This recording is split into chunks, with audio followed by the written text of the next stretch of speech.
أعوذ بالله من الشيطان الرجيم. بسم الله الرحمن الرحيم. لا أقسم بيوم القيامة ولا أقسم بالنفس اللوامة. أيحسب الإنسان أن لن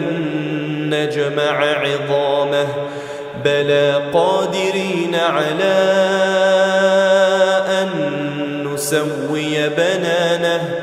بل يريد الإنسان ليفجر أمامه يسأل أيان يوم القيامة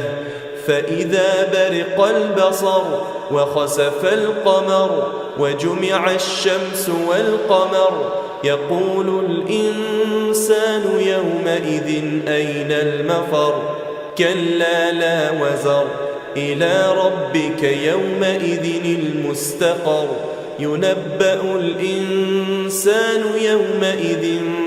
بما قدم وأخر بل الإنسان على نفسه بصيرة ولو ألقى معاذيره لا تحرك به لسانك لتعجل به إن علينا جمعه وقرآنه فإذا قرأناه فاتبع قرآنه ثم إن علينا بيانه كلا بل تحبون العاجلة وتذرون الآخرة وجوه يومئذ ناظرة إلى ربها ناظرة ووجوه يومئذ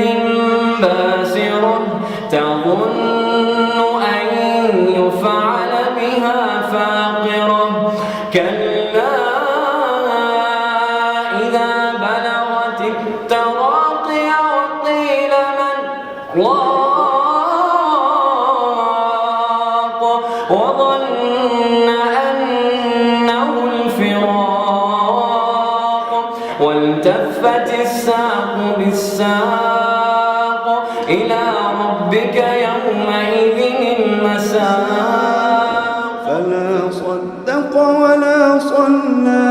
ولكن كذب وتولى ثم ذهب إلى أهله يتمطى أولى لك فأولى ثم أولى لك فأولى أيحسب الإنسان أن يترك سدى ألم يكن طفة من مني يمنى ثم كان علقة فخلق فسوى فجعل منه الزوجين الذكر والأنثى أليس ذلك بقادر على